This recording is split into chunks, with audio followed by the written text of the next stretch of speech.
Highest preseason ranking since 1999. 18 starters returning. Can we just kick off already? It doesn't mean anything, Todd. Steve, as you know, 1985 season, Penn State wasn't even ranked. Finished number 1 in the country, lost the Orange Bowl to Oklahoma. Preseason rankings mean nothing, but I'm fired up about the season. Well, I did this show all summer. Where were you? All right, but it is great to have you back. The Blue-White Tailgate is next.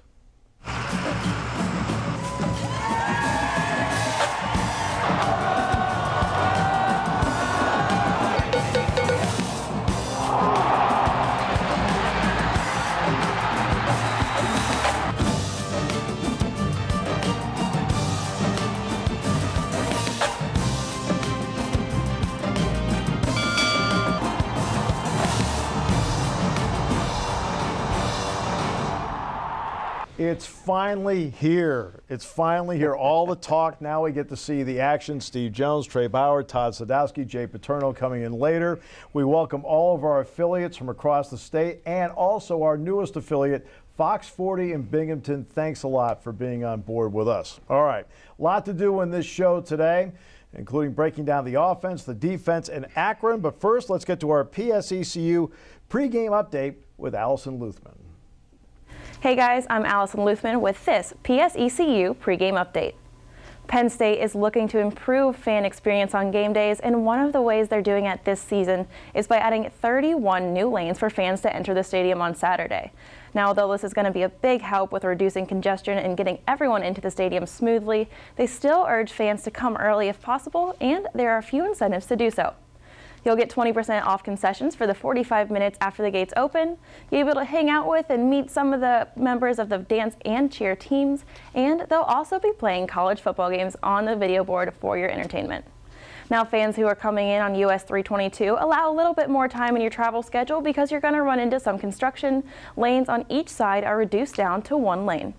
That's been your PSECU update. We'll see you guys Saturday.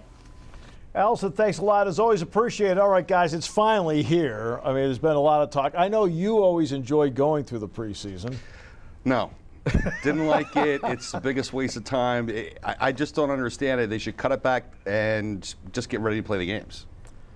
I was worried that we couldn't draw him out. Yeah, shows up in mid-season form already, doesn't he? You know, they got to figure out who the starters are going to be, Trey, right? They know who the starters are. Well, you got to look, they want to foster this culture of competition in the camp, and Coach Franklin and the staff did exactly that. Some heated competition, and then they released the depth chart. We got some good starters to talk about. And you know what, Todd? James Franklin feels the same way you do about that. He likes the way camp progressed. Obviously, we're excited about the start of the season. I feel like we've had a really good off-season combination of spring ball, combination of summer workouts, and then training camp. I think we're in a really good place right now.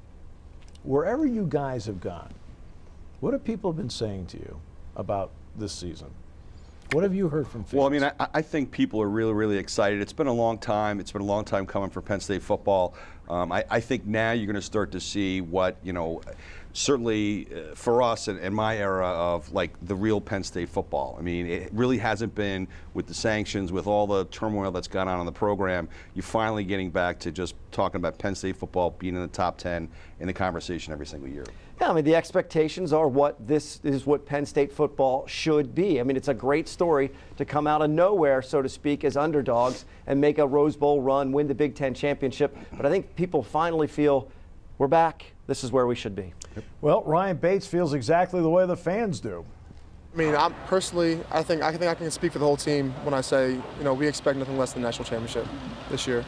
You know, Franklin always says we just talk about one game at a time, but I think we all have expectations to go up and above than last year. I think that one game at a time thing, though, it's easy to get up for Ohio State and Michigan. I mean, you can do that. I mean, if you can't, you shouldn't be in the game.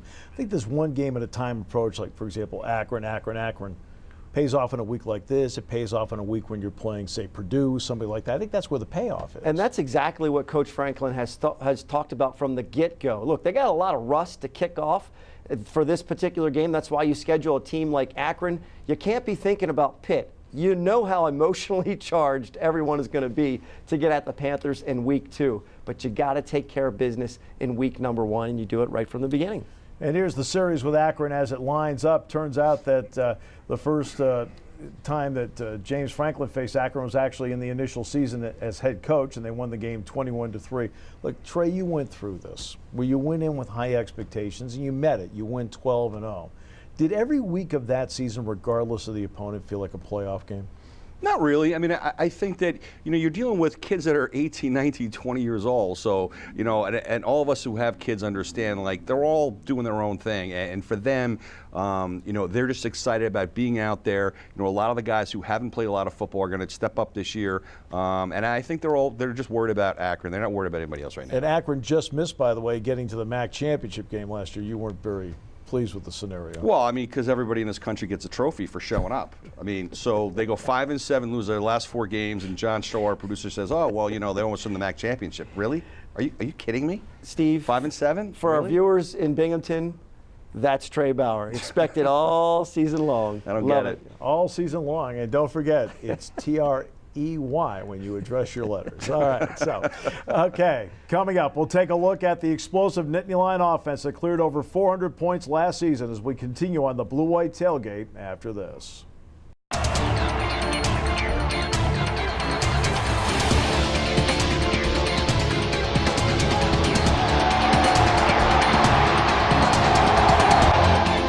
Welcome back. Offense is fun. Last year, look, we had so many plays that we could put up. No more tractor pulls, all right? It was just a lot of offense last year.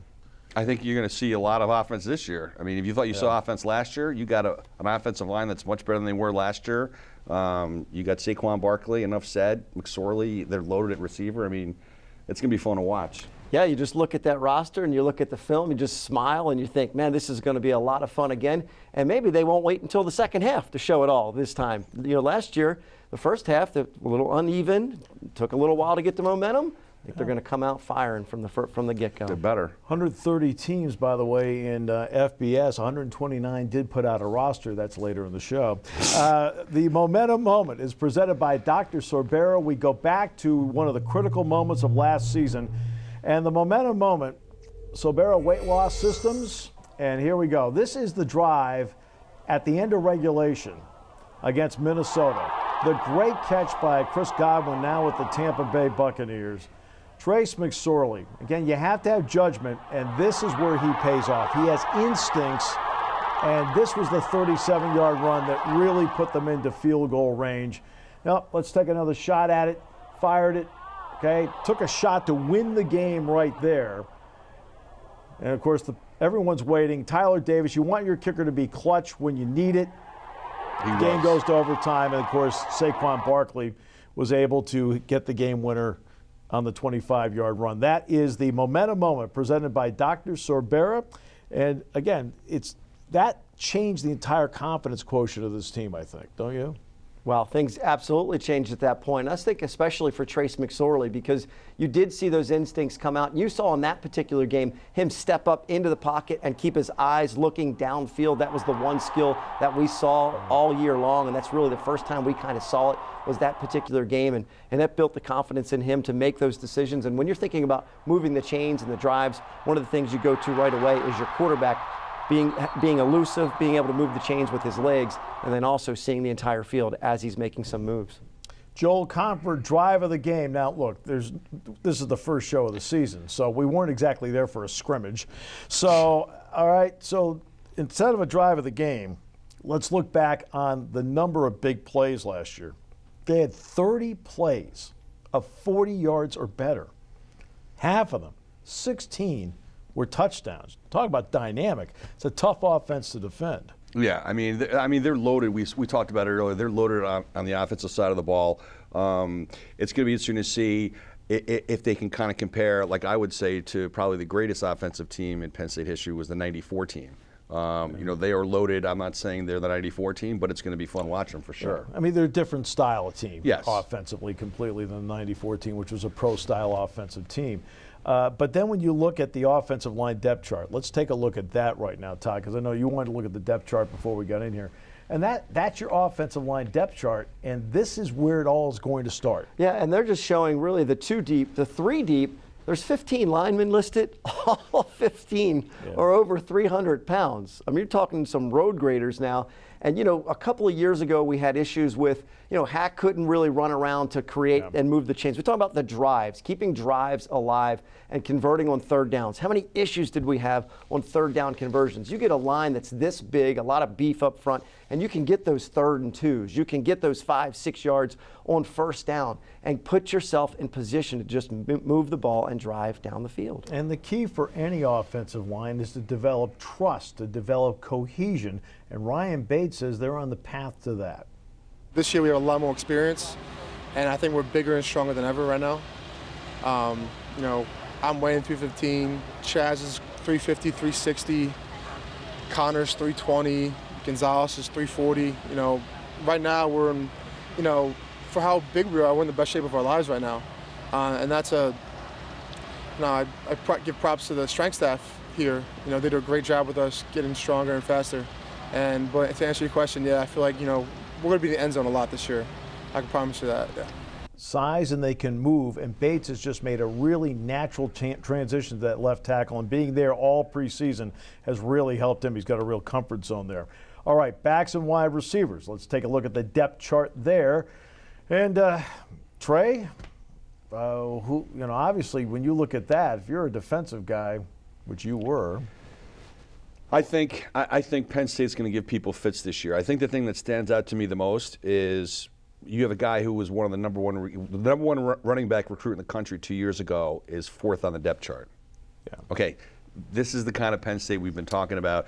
But people wanted to see it, where you've got, you know, you're deep at 2 and 3 position. You're 2 or 3 deep at every single position, and you know, I mean, to me, it's going to be very interesting to see like what happens with DeAndre Thompkins this year. I'm really excited to see how he does.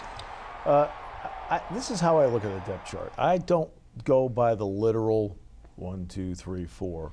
To me, I look at it as, okay, who's going to play? You look at the wide receivers, there's 6 guys right there that can play. All 4 running backs can play. So I just look at who is going to play and who they have the confidence in to put in the game. That's how I look at the depth chart. Yeah, and Trey made mention to opposing defensive coordinators. Right? Pick your poison.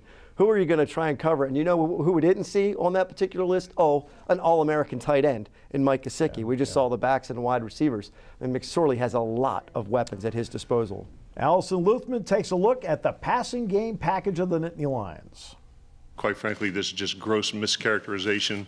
You know, number one of the application of our offense and the role of the quarterback, that Trace just drops back and picks the deepest receiver and chucks the ball up to him and hopes the guy makes the play. And that's, you know, a lot of ways ridiculous at best and quite frankly asinine at worst. And, you know, I don't have all the answers, but I do know this, that a kid couldn't, you know, lead the league in multiple passing categories and set school single season records and be on the verge of, you know, multiple other school records if he was just throwing the ball indiscriminately down the field.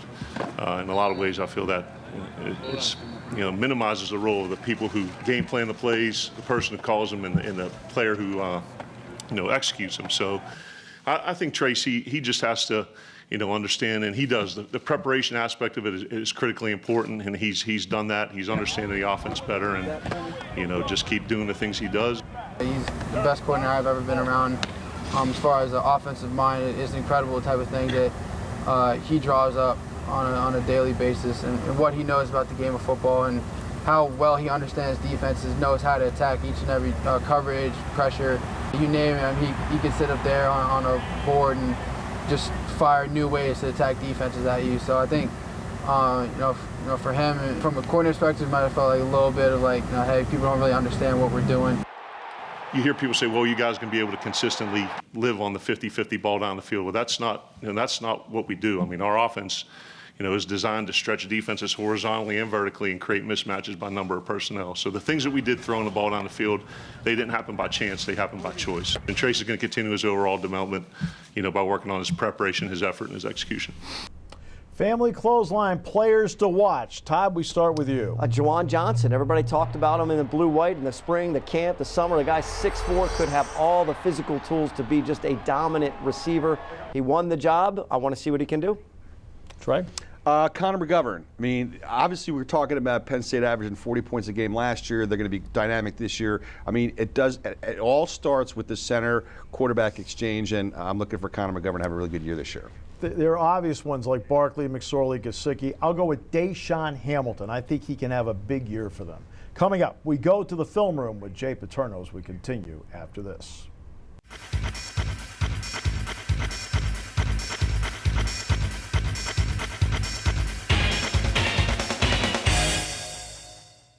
Welcome back to the Blue-White Tailgate, specifically the film room, brought to you by Beer Belly's Beverage. Jay Paterno, did you have a great summer? Had a great summer. How about you? I had a fantastic summer. Now the kids are back at school, back in the classroom learning. This is Jay's classroom. You're going to teach the fans something today.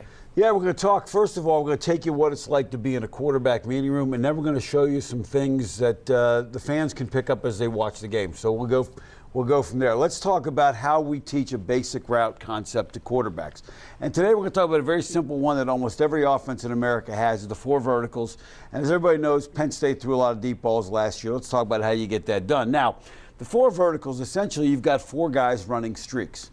Now, the quarterback has to be, this play it does change. It's variable based on how the coverage is. So here you're going to see one where you have 1 safety high.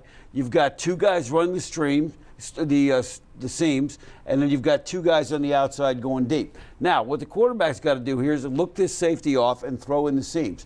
You want to hit those things in the seam 18 to 20 yards deep. This is not a deep ball down the middle because the safety has time to recover. You'll see how this works on the video as we go here. So back to pass.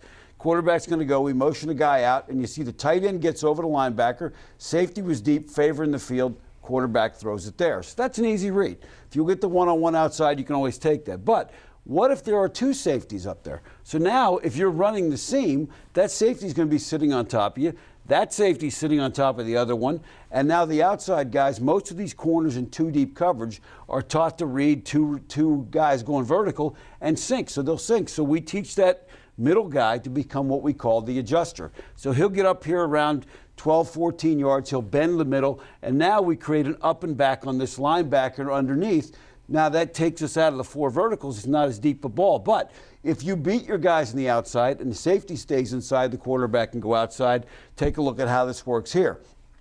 Here you see that safety's deep. We take the middle. We've got it. But we get a nice read, a nice matchup on the outside. He takes the deep pass and hits him for a big play. Again, you get one-on-one outside. You like your matchup. Now, it's easy to sit there and go, okay, they got 2 safeties, 3 safeties, or well, excuse me, 2 safety, 1 safety, but you've also got to see what happens after the snap of the ball. So here you're going to see they start in 2 safeties, they come down and they roll to 3. So this quarterback, like Trace McSorley's back there, has got to see what happens after the snap. We'll take a look at the video here. Again, right at the back end of it, the guy comes down, they blitz, they go to 1 safety, we get one-on-one outside, throw it up, we get a touchdown out of it.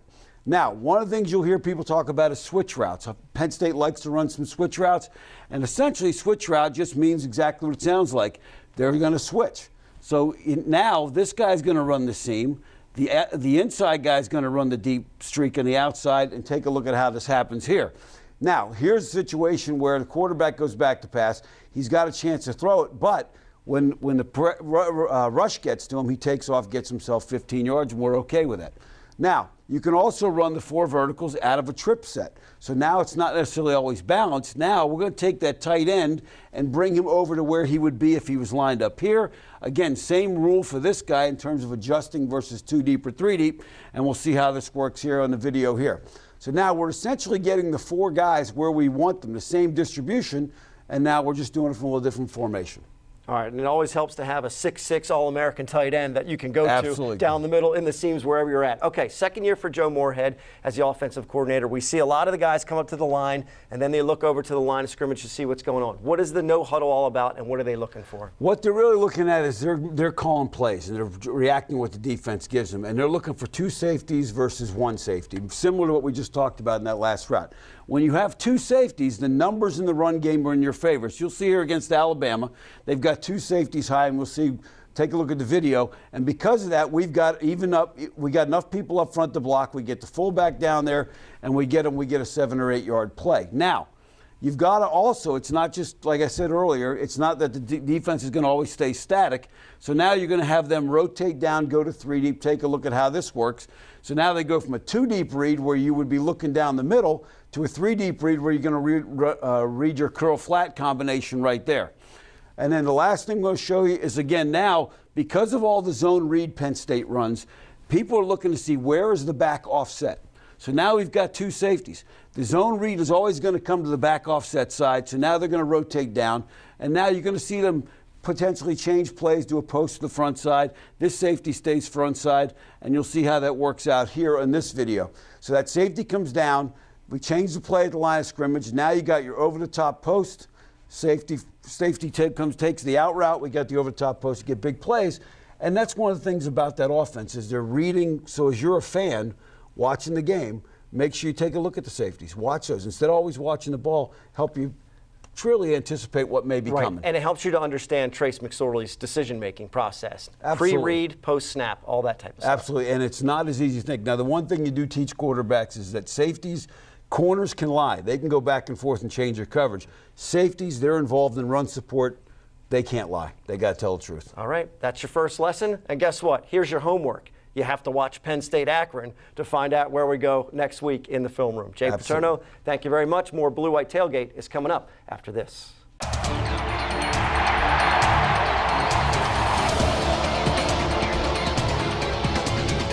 We can talk about all the points the Nittany Lions score along the way, but you have to stop people along the way. And, you know, I was talking with Rick Neuheisel a couple weeks ago, and I said, when you hire a defensive coordinator, I think in today's game, I feel like you're asking that defensive coordinator, get me one more stop each half.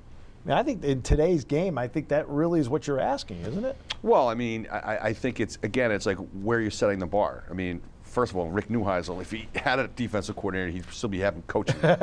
He wouldn't be in the press box, okay? They couldn't stop anybody when he was coaching. Yeah. So, I mean, I think for them it's, you know, for Penn State is, if in fact it's going to be as dominant as an offensive team as the 94 team, what happened with that 94 defense, which was flat out awful for Penn State. So, you know, obviously I think that this defense is going to be better than the Gelsheiser group. Yeah, and Steve, to your point, I had a chance to talk to Jason Kabinda at the Big Ten Media Days in Chicago and asked him kind of a similar question. How difficult is it to play defense these days when you got, I mean, imagine playing Penn State's offense, how difficult that would be to match up. And he said basically the same thing. Look, you're doing your best. You're trying to get them off the field as quick as you can or just tire them out, whatever it may be. But, you know, look, this Penn State defense, if they can keep opposing teams to under 20 points, under 30 points sometimes, we're going to win games. I think they're going to get more takeaways this year, and a big reason it's going to be the linebackers. I'll explain that in a minute. Defensive line, let's take a look at the depth chart up front. This is where it has to start for them. Sharif Miller, Curtis, Parker Cothran, Torrance Brown, Ryan Buchholz, Kevin Givens, Robert Windsor, Colin Castagna, but there's going to be more there. Rotating linemen in today's game is critical. It really is. Yeah, you got to keep them fresh, and for the interior guys, the Cothrans that are starting out in the middle, look, what you're trying to do is just cause traffic, right? Just trying to clog up traffic, get a rush up the middle and let the ends come at them. But, you know, that's really important because those first down rushing yards, you want to keep them to 1, 2, 3 yards and keep them in long down and distances. Curtis Cothran, by the way, congratulations on getting your degree in August. So he has finished his degree, and he is now getting a starting position for the first time in his career. He's excited about what they have up front. We're definitely full steam ahead, you know. I mean, Torrance Brown and Sharif Miller are definitely going to do a great job for us. I mean, filling in at the starting roles, and I feel like this train will just keep moving. I mean, every year it seems like we lose a couple guys, but then also we gain a few guys. So I mean, it definitely, I don't see the culture changing. Seems like everybody has a good quarterback. Akron has a good quarterback. Thomas Woodson's guy averaged 255 a game, and he can also move. He had a 400-yard passing game once. I mean, so again, everybody seems to have a quarterback, right? Yeah. Well, I mean, the last I checked, you have to have a quarterback, Steve, to actually play a football game. But short of that, he's playing in the MAC. He's throwing for 400 yards in the MAC. Okay, it's not, you know, this is, you're not in Kansas Toto anymore. Okay, so you're going to Beaver Stadium, going to be 95,000 people. Penn State's going to bring the whoop ass, and there's no way this guy's going to throw for 250 yards. So let's transition to the linebacking depth. You know, you can play with linebackers too, or sometimes none. Correct. You can do shows without them too. So let's take a look at the linebacking depth for the Nittany Lions. The point I want to make is I think now you have 3 guys here that start, and then Smith as well. They know how to play the pass. Correct. And the proper depth of a drop of a linebacker, it may be a safety that picks it, but the linebacker created it. Yeah, I mean, if you look at the starting front 3, and not to take anything away from Brandon Smith, but they're very athletic. I mean, Koa Farmer is going to be my kind of pick. I'm really looking forward to see him. He's such an athletic kid. You know, he brings it every single play. But, you know, you need to be athletic, certainly in the Big Ten, the way that they're throwing the ball. Well, and to Steve's point, making a lot of good points, Steve, even though Trey isn't necessarily agreeing with all of them. You know, you see a guy like okay. Steve, state the obvious. Some parts are on mute. We need a quarterback. Yes, we do. Yeah. A guy like Cam Brown can really cause can cause trouble for a passing game as well. A guy that is that big, and he's going to get some time out there too. You know, those guys can cause some trouble with the passing game. Get your arms up, tip balls. You know, we need to see some more takeaways from the passing game. And you pull Jack Ham aside, he'll tell you right away, Brandon Smith knows how to play, and that's a big part of what they do. All right, so that's the linebackers. Now let's go to the secondary and take a look at this group.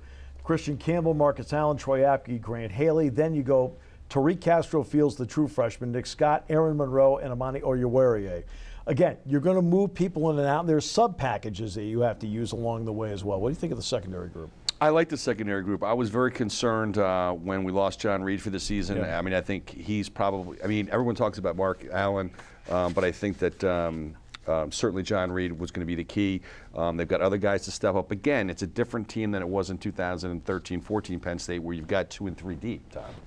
And Troy Apke is going to be a key guy as well. So what does James Franklin think about the development of Troy Apke at safety? There's a lot of confidence on our team. There's a lot of confidence in our defensive room. He's a guy that's got really good range. He's got the size to be physical enough in the run game. He's got tremendous maturity, which we also think is important. And he's a guy we're going to take a long, hard look at. Yeah, no doubt. And one thing to mention about the guys, Apke, senior, Allen, senior, Haley, senior, Campbell, senior. Experience in the secondary. Yeah, Brent Price said that to me. He said, I walk into the defensive room now and I see 9 seniors in there. I mean, that makes you feel good because I've been with you the entire time. Family clothesline players to watch. Trey. Again, like I said earlier, I'm really looking forward to see Koa Farmer. I mean, the guy can operate in space. He's a great athlete. He's very physical. He's going to play a position which is going to be really instrumental in Penn State's defense doing well this year. I'm going Marcus Allen. The guy's a tackling machine, but as we'd mentioned, we got to see some turnovers, and we're going to get to some of these bigger games, the Ohio States, the Michigans. There's going to be some key turnovers we're going to need to create. Jason Cabinda's in a really good spot right now. He's dropped a little bit of weight. He looks quicker, and he's really playing the pass well. And he's a Jersey linebacker. Come on. Well, naturally. Allison Luthman talks with Terry Bowden next as we continue on Blue White Tailgate. Welcome back. The Nittany Lions open the season with Akron at Beaver Stadium. The head coach of the Zips is Terry Bowden, and he talked with our Allison Luthman. Coach, thank you so much for hopping on this call with us today. We appreciate your time. Now that your team has been together for the summer, you've seen them through camp. How are they coming together in your eyes? Well, they really are coming well. We've had a long preseason because everybody got 5 extra days under the new NCAA rules, so we've been together a long time. But I have really been proud of the way our team has worked and how much how dedicated they've been. We've got a lot more experience coming back this year than last. And then when you open up with a team like Penn State, a 6th-ranked team, Big Ten champions, you know, it motivates you to want to do your very best because you're going to play one of the best teams in America in the opening game. You're going to play on ABC Sports. You're going to play in front of 100,000 people. And so the odds may be heavily against you, but as a motivator, that's really allowed our players to really prepare with something in sight, the big game in sight. Like you said, coming into the season with Penn State, it's not exactly an ease into things. So what are the primary focuses going to be for you in this game? Well, you got to come at this game, and you come out to win the game. You come out there and play as hard as you can. Try not to make mistakes and turn the ball over and get yourself behind too quickly by making mistakes. The longer games like this go, the more you got a chance to hang on till the end. And I'll tell you this: the Mid-America Conference will beat a Big Ten team Saturday. There'll be a Big Ten team lose. It might not be Penn State. It might be one of the other ones. But every year, half of our teams in our conference play Big Ten schools, and several of them win. And so it's you go in there, and you go to win, you go to play to win. So our job is to go in there and to make sure the biggest thing we don't want to happen is to give up cheap points and to make it bad early by turning the ball over and things like that and getting yourselves behind. Junior linebacker Ulysses Gilbert is expected to play a very big role for your team this year. He was named a first-team All-MAC last year. What is the role he's going to have to play in this game as far as leadership? I mean, it'll take more than just Gilbert. He's just our best defensive player. Ulysses Gilbert was preseason picked as the MAC Defensive Player of the Year. He made first-team All-Conference as a sophomore. And he's got a lot of talent. He runs around very well and plays football very, very well. But, you know, it's going to take 11 people. Ulysses Gilbert can't stop Penn State all by himself, and especially with a great quarterback and running back that Penn State has, it's not going to be that easy. So, but he is a big factor. He needs to be active and make plays, but it's going to take a lot more than just him.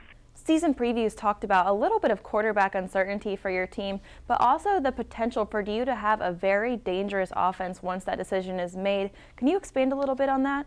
Well, I mean, last year we were having such a great season, and we lost our top 2 quarterbacks for the year. We lost our first teamer after about 4 games, and then we lost our backup for the last 2 or 3 games, ended up playing a wide receiver at quarterback. But Tommy Woodson, our top quarterback out of Pittsburgh, he comes back for his 5th year, and he's healthy, and he'll be number 1. And behind him, unlike last year, we've got some outstanding players that could step in if they have to. The good thing is we've got our quarterback back that started 2 years ago and led us to our first bowl victory and played last year till he got hurt, and he's back. And then we've got some very, very solid quarterbacks behind him. And Warren Ball, a graduate transfer from Ohio State, was granted his 6th year of eligibility by the NCAA. What does it mean for you that he's going to be able to come in and play for your team and play under you? Well, I'm glad for Warren. Warren went to Ohio State, and he played behind 2 first-round draft picks. And so he didn't get to play a lot. And he's 6'1", 230 pounds, and he's fast, and he's a very good player. So he came to Akron to have a chance to play. He was not going to be in their rotation, and he's a very, very – and then last year he breaks his leg against Wisconsin. He had 180 yards in a game and a half, and then he broke his leg and missed the entire season. So the NCAA granted him a 6-year. And, of course, the 2 running backs behind him, Van Edwards and Manny Morgan, are also back. But I think for Warren Ball, who was picked as one of our captains by the team, it would just be great for him to have an outstanding year because he's worked so hard for that to happen. And, Coach, now that we've talked about some of the bigger names on your team, who's someone that's going to be coming off the bench for you guys that you're really looking to make an impact? Gosh, who's coming off the pitch? You know, it's funny. You people always ask that, and you never know till they do it because you have backups, and people will become stars. People will become important or prominent players, and you're not even sure who they are. I think Darian Daly is a cornerback that transferred in from Rutgers, and he set out last year, and he's one that you got to keep your eye on. He's a very good player. I guess if you don't see him, that means he did a good job. That means they won't be throwing too many passes on him. But Darian Daly, a cornerback, does an outstanding job, and we're hoping he can come along. Well, Coach, again, thank you so much for hopping on a call with us. We appreciate your time. Good luck on Saturday. Thank you very much. Guys, back to you. Thanks so much, Allison. Well, Terry Bowden, like Frank Solich, in this league, he's been there for a while now. He's developing himself a program at a MAC level. You know, I know you're big on that. No, I'm just saying. I mean, he's at Akron, right? I mean, so, you know, good for him. You know, the fact is that he was at Auburn, too, and look what happened at Auburn. Do we have to go into that, Todd? No, but I think for Terry Bowden, you need to start dominating the conference a little bit. You know what I mean? I mean, that's really, you got to have to measure your expectations, right? You're in the MAC. Let's take care of the MAC and then maybe see where he goes from there. Yeah. He's a good coach. His D coordinator's Chuck Amato, good coach. They've got a good staff over there. Well, coming up, we will take a look at Akron. We'll go in depth and find out what Trey knows as we continue with Blue White Tailgate after this.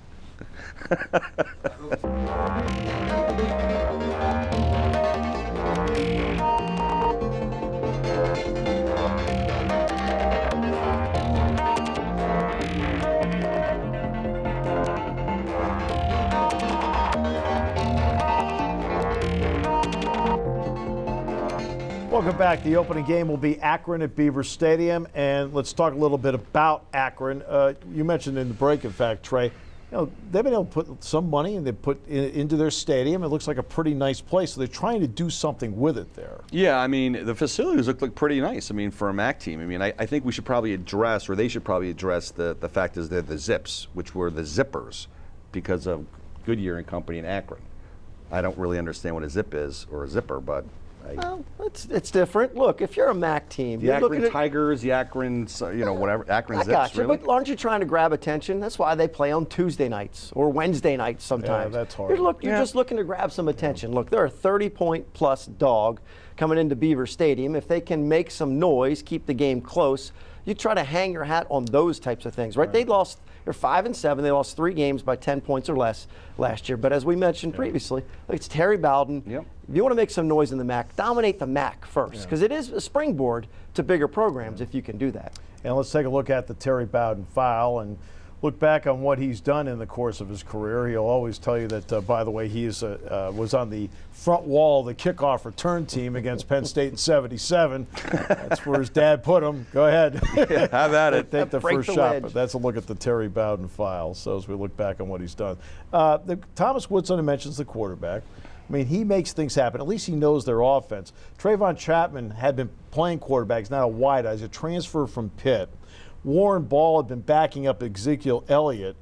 Well, he transferred to Akron because he wasn't going to pass, obviously, Elliott out. And then he gets hurt, and now he was given a 6th year. So they do have guys that can play on this offense. And that's what you have to do for a team like Akron is you got to get guys from other programs that need that playing time and put your athletes in places that they can make a difference. You know, in Woodson, 18 touchdown passes, 6 interceptions. I like to look at those types of ratios because that usually talks about decision making.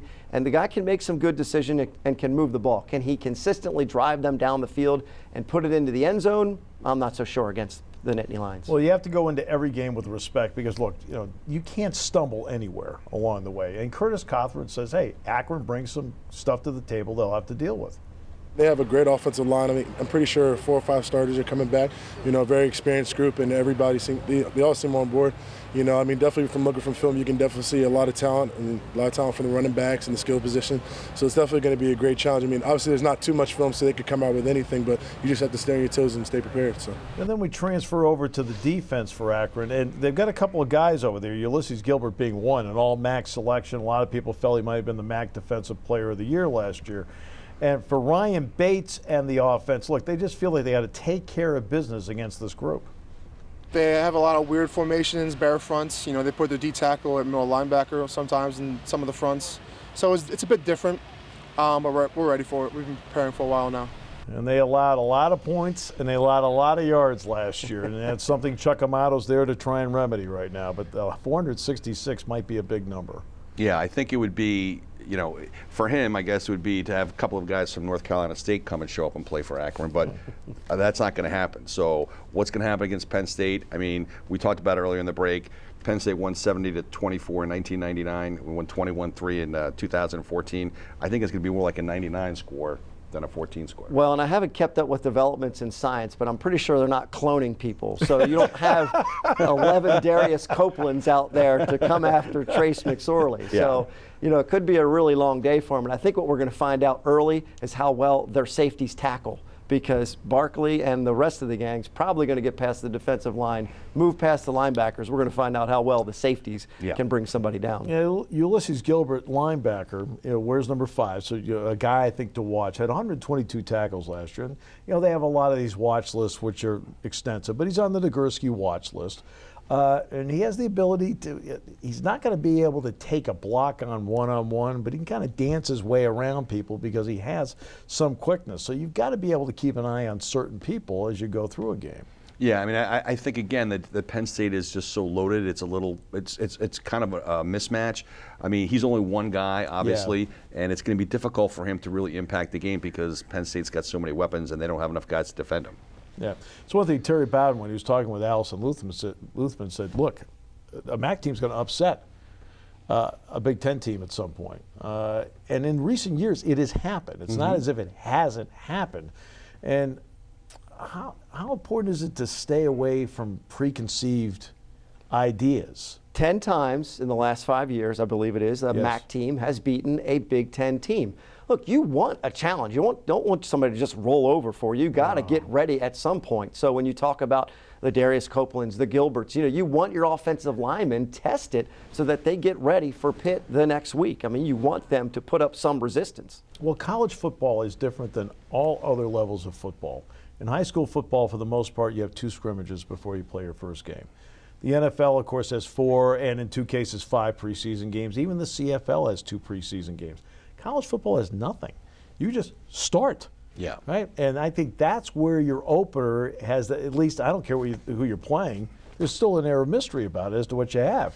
Yeah, I mean, I think the most important thing for Penn State is to get up to a fast start and to make sure, hopefully none of the kids get hurt. I mean, because the last thing you'd want is to win by 50 and one of your really good players gets hurt and the kid's done. And that's what I'm concerned about. Yep, and that's where the physical domination part comes into it. So if you're trying to kick off that rust, when you physically can just move the other guy where you want him to move, good things happen right away. No rust here. The good, the bad, and the ugly is coming up next on Blue White Tailgate. Well, this is where we get to the good, the bad, the ugly.